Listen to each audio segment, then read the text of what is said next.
Hello students, good afternoon and welcome back to all of you on my YouTube channel Tanveer SSC maths. बेटा, आपने पिछले class में हम unit 3 यानी magnetic effect of electric current and magnetism इसके numericals को solve कर रहे थे और आज की इस क्लास में हम उन्हीं न्यूमेरिकल्स को कंटिन्यू करते हुए कुछ और न्यूमेरिकल्स सॉल्व करेंगे। बेटा तो देखिए, आज की क्लास का पहला न्यूमेरिकल है, what is the magnitude of magnetic force per unit length on a wire carrying a current of 8 ampere and making an angle of 30 degree with the direction of uniform magnetic field of 0.15 Tesla. ठीक है, बहुत ध्यान से समझ लीजिए। पूछा गया what is the magnitude of magnetic force, magnitude of magnetic force पर यूनिट लेंथ। बेटा मैग्नेटिक फोर्स अगर पूछा गया होता तो इसका मतलब है एफ की वैल्यू पूछी गई होती, बट यहां मैग्नेटिक फोर्स ना लिख करके ये लिखा हुआ है बेटा मैग्नेटिक फोर्स पर यूनिट लेंथ, मतलब एफ अपॉन एल की वैल्यू पूछी गई है, F upon L magnetic force पर यूनिट लेंथ। बहुत ही ध्यान से इस बात को समझिए। जैसे कोई वायर है और इसकी लेंथ कई मीटर है, सपोज दैट 5 मीटर इसकी लेंथ है, 5 मीटर मान लिया हमने इस कंडक्टर की, इस वायर की लेंथ है और इस पूरे वायर पर जो फोर्स अप्लाई हो रहा है बेटा वो 40 न्यूटन का हो रहा है। कितना? 40 न्यूटन। ठीक है, टोटल जो फोर्स है वो 40 न्यूटन का अप्लाई हो रहा है इस पर और जो लेंथ है वो बेटा 5 मीटर है।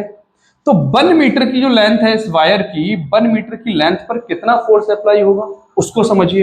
देखिए मैं फिर से रिपीट कर रहा हूं बेटा, लेंथ 5 मीटर है और जो इस पूरे वायर पर फोर्स अप्लाई हो रहा है वो 40 न्यूटन का अप्लाई हो रहा है।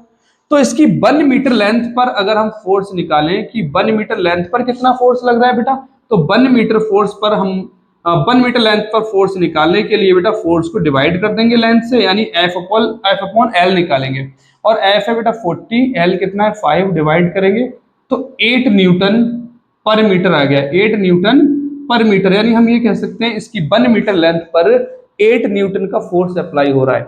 1 मीटर लेंथ पर 8 न्यूटन का फोर्स अप्लाई हो रहा है। इसी बात को ऐसे कहा जाएगा 8 न्यूटन पर मीटर, 8 न्यूटन पर मीटर। तो ये जो एफ अपॉन एल की वैल्यू निकाली हमने, 1 मीटर लेंथ पर अप्लाई होने वाले फोर्स को निकाला है हमने, यानी एफ अपॉन एल को निकाला है। इसकी जो यूनिट होती है वो न्यूटन पर मीटर हो जाती है। Is it okay? तो अगर फोर्स पर यूनिट लेंथ निकालना हो तो एफ नहीं निकालना है, बल्कि एफ निकालने के बाद आप एफ अपॉन एल निकालें, एल से डिवाइड कर दें, यानी एफ तो निकालना ही निकालना है, बाद में एल से डिवाइड कर सकते हैं, या डायरेक्ट आप एफ अपॉन एल निकाल सकते हो तो डायरेक्ट एफ अपॉन एल निकालें।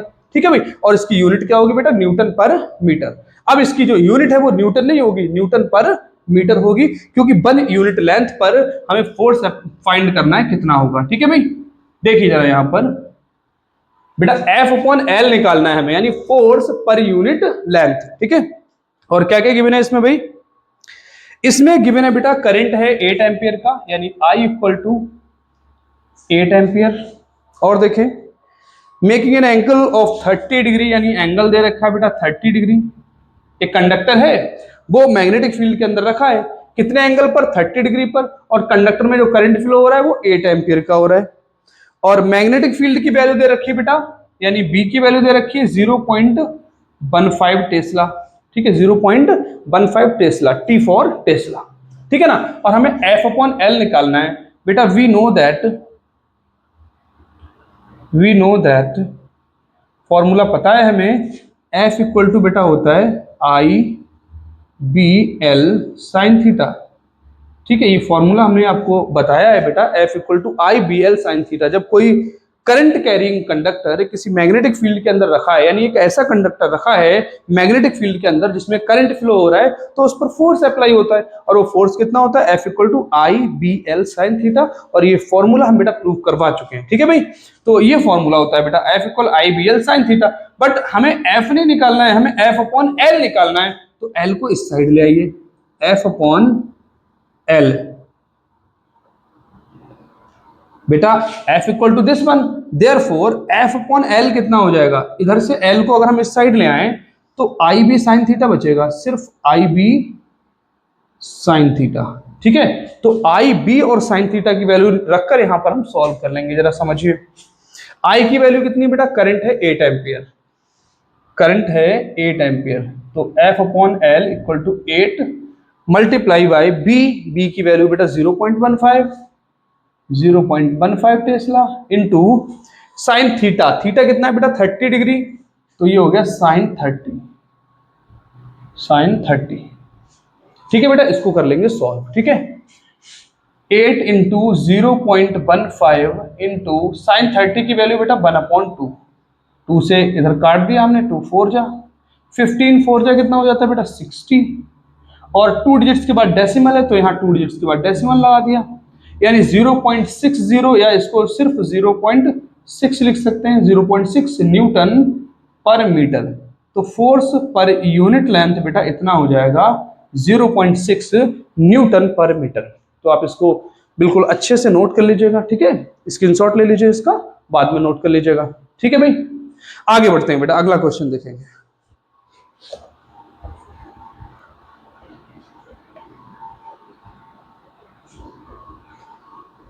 ठीक, बहुत ध्यान से बेटा सारे न्यूमेरिकल सॉल्व कीजिए।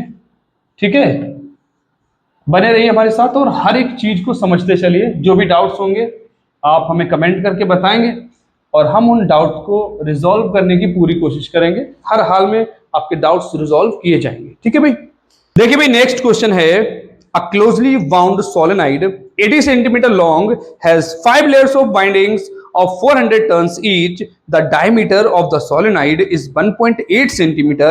If the current carried is 8 ampere, estimate the magnitude of B inside the solenoid near its center. ठीक है, बहुत ही ध्यान से समझिए बेटा, बताया गया है कि a closely wound solenoid 80 centimetre long, यानी लेंथ दे रखी है बेटा सोलेनाइड की, लेंथ ऑफ सोलेनाइड, सोलेनाइड की लेंथ कितनी दे रखी है बेटा इसमें 80 centimetre, 80 centimetre.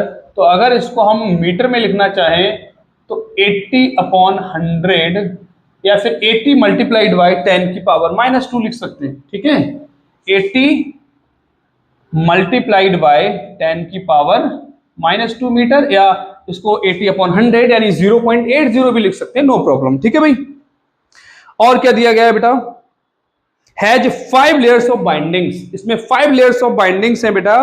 5 layers of bindings का क्या मतलब है मैं बताता हूं अभी। 5 layers of bindings of 400 turns each. ठीक है, जो वायर लगे हुए हैं इस तरीके से, ये सोलेनाइड है, मतलब ये सिलेंडर है और इसके ऊपर वायर लपेटा गया है, वायर लपेट कर सोलेनाइड बन जाती है बेटा। तो वायर जो लपेटा गया, एक ये वायर हो गया, एक इसके नीचे वायर हो गया, एक इसके ऊपर, मतलब इस तरीके से 5 लेयर्स है वायर की, 5 लेयर्स। पहले एक वायर, उसके ऊपर थोड़ा सा दूसरा वायर, उसके थोड़ा और ऊपर एक और वायर, उसके थोड़ा ऊपर एक और वायर, तो इस तरीके से 5 लेयर्स हैं। ठीक है, 5 लेयर्स हैं वायर की, और इसके अलावा 400 टर्न्स ईच, हर लेयर के 400 टर्न्स हैं।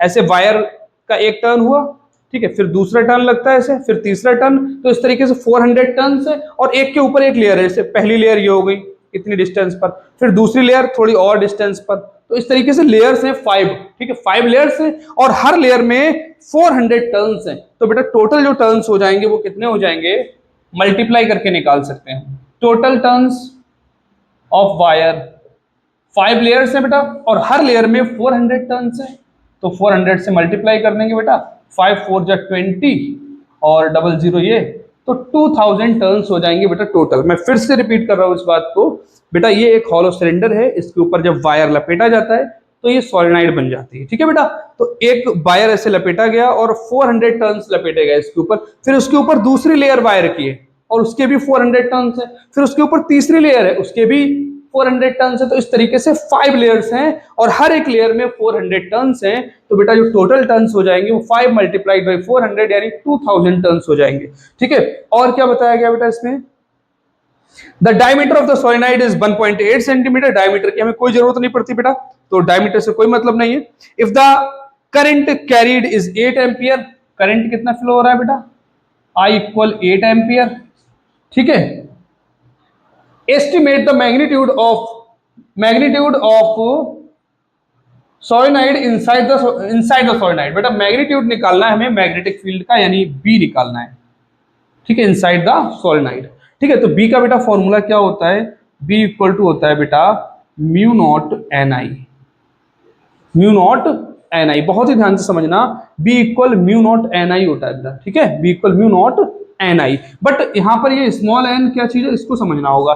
Small n number of turns per unit length है, number of turns per unit length, ठीक है, टोटल टर्न्स नहीं है ये एन, एन का मतलब है number of turns per unit length. अगर हम टोटल टर्न्स को कैपिटल एन से रिप्रेजेंट कर दें, ठीक है, और इस लेंथ को एल से रिप्रेजेंट कर दें, ठीक है, तो टोटल टर्न्स को अगर इस लेंथ से डिवाइड करेंगे तो टर्न्स पर यूनिट लेंथ निकल के आ जाएगा। मैं एक एग्जांपल के थ्रू बताता हूं बेटा। जैसे ये एक सोलेनाइड है, देखिए ये एक सोलेनाइड है और इसकी जो लेंथ है मान लीजिए वो 10 मीटर है। कितनी है बेटा?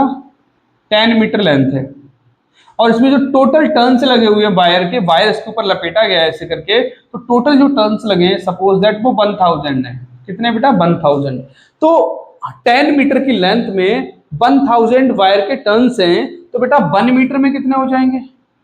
1 मीटर में निकालने के लिए हमें इस लेंथ से डिवाइड करना होगा। इसे लेंथ से टर्न्स को डिवाइड करेंगे तो बेटा 100 टर्न्स पर यूनिट लेंथ आ जाएगा, यानी 100 turns per metre, 100 turns per metre. तो अगर हमें टर्न्स पर यूनिट लेंथ निकालना हो कि एक लेंथ में कितने टर्न्स हैं, तो टोटल टर्न्स को लेंथ से डिवाइड कर दिया जाता है। टोटल टर्न्स को लेंथ से अगर हम डिवाइड कर दें तो number of turns per unit length निकल के आ जाता है बेटा, ठीक है, number of turns per unit length. तो यहाँ जो स्मॉल एन है बेटा इस फॉर्मूले में, ये number of turns per unit length है, बट यहाँ पर हमें number of turns per unit length नहीं पता है, हमें बताया गया है टोटल टर्न्स और लेंथ बताई गई है।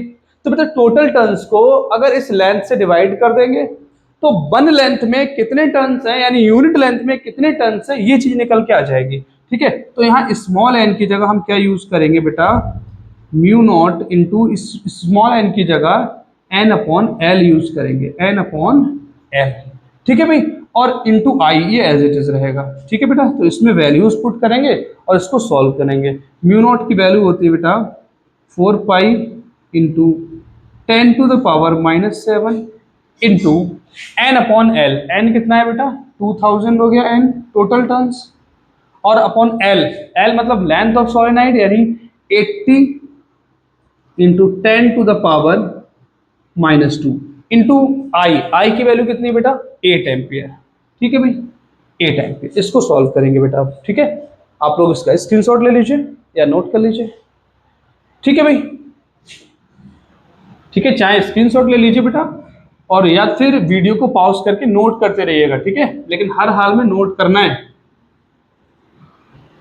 ठीक है भाई। देखें जरा, अब इसको आगे सॉल्व करते हैं बेटा। ये देखें, अच्छा 4 से इसको काट दें अगर हम, तो 4 2 जा, ये 20 आ जाएगा बेटा, ठीक है, और यहाँ ये 20 से डिवाइड कर दें, ऊपर 20 बन जाए 20, और 00 जो एक्स्ट्रा है वो यहाँ आ जाएंगे, ठीक है भाई। अब देखिए क्या बचा है बेटा हमारे पास, हमारे पास बचा है पाई इंटू 100 इंटू 8। अच्छा पाई की वैल्यू बेटा पुट कर दें अगर 3.14, ये पाई की वैल्यू पुट कर दी, मल्टीप्लाइड बाई 100। अच्छा 100 को अगर हम छोड़ दें, मतलब 10 की पावर 2 कर देंगे इसको, 10 की पावर 2, ठीक है, तो 100 को 10 की पावर 2 मान के 10 की पावर्स में इंक्लूड कर देंगे, बाकी चीजों को लिख रहे हैं बेटा। पाई की वैल्यू हमने लिखी 3.14 पाई हो गया, और देखें ये तो 10 की पावर 2 हो गया, और इंटू 8 अपॉन में कुछ बचा? कुछ नहीं बचा, सिर्फ 10 की पावर्स हैं। अब जरा 10 की पावर्स को हम कलेक्ट करते हैं, कहाँ कहाँ 10 की पावर्स हैं। 10 की पावर बेटा -7, ठीक है, 10 की पावर 2 और 10 की पावर -2, इन सबको कलेक्ट करते हैं बेटा। नीचे 10 की पावर -2 है, अगर इसको हम ऊपर लाए तो 10 की पावर +2 हो जाएगा, ठीक है। ये 10 की पावर -2 ऊपर लाएंगे, 10 की पावर +2, और ये 10 की पावर 2 ऑलरेडी हमारे पास, तो 10 की पावर 4 हो गया, 10 की पावर 4, और 10 की पावर -7 साथ में, -7 + 4 तो माइनस का 3 बचा, 10 की पावर बेटा -3, और ये मल्टीप्लाई कर लें, ठीक है, 8 4 जा 32, कैरी 3, 8 बन जा 8 + 3 11 का 1, कैरी 1, 8 3 24, 24 + 1 ये हो गया बेटा 25, 25.12 इंटू 10 की पावर -3, या इसको ऐसे लिख सकते हैं 2.512 इंटू 10 की पावर -2। डेसिमल को इधर ले आए हम, जब डेसिमल लेफ्ट में ले जाते हैं यानी नंबर जो 25 था वो 2 रह गया, नंबर कम हुआ है, तो पावर में इंक्रीमेंट होगा 1 का, तो इसमें +1 किया हमने, -3 में +1 करेंगे पावर तो -2 बचेगा, ठीक है बेटा। तो ये आ गया 2.512 इंटू 10 की पावर -2। मैग्नेटिक फील्ड निकाला है बेटा हमने, तो इसकी यूनिट हो जाएगी टेस्ला, ठीक है भाई, इसकी यूनिट क्या हो जाएगी बेटा? टेस्ला इसकी यूनिट हो जाएगी, ठीक है भाई। और एस्टिमेट करने के लिए बोला था, मतलब इसकी जो वैल्यू है वो अप्रोक्स में निकालने के लिए इन्होंने कहा था, तो हम अप्रॉक्स में 2.5 लिख सकते हैं बस, 10⁻⁻² टेस्ला। ठीक है, बस ये मैग्नेटिक फील्ड की वैल्यू आ जाएगी। ठीक है बेटा, कोई प्रॉब्लम रहती है तो आप हमें कमेंट करके बताइए, हम उसको रिजॉल्व करेंगे। ठीक है भाई, नेक्स्ट क्वेश्चन देखेंगे बेटा, इसको आप नोट कर लीजिएगा।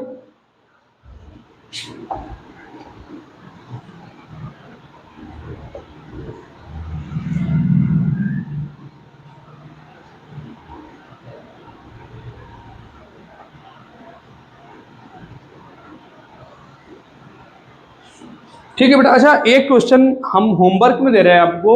ठीक है, आप लोग खुद से सॉल्व कीजिएगा। ये जो आपकी स्क्रीन पर क्वेश्चन है, इसको आप खुद से सॉल्व करें बेटा, और इसका आंसर हमें कमेंट करके बताएं कि आंसर क्या निकल के आया है। ठीक है, और बाकी नेक्स्ट क्लास में इसको हम डिस्कस करेंगे। ठीक है बेटा, थैंक्स फॉर वॉचिंग।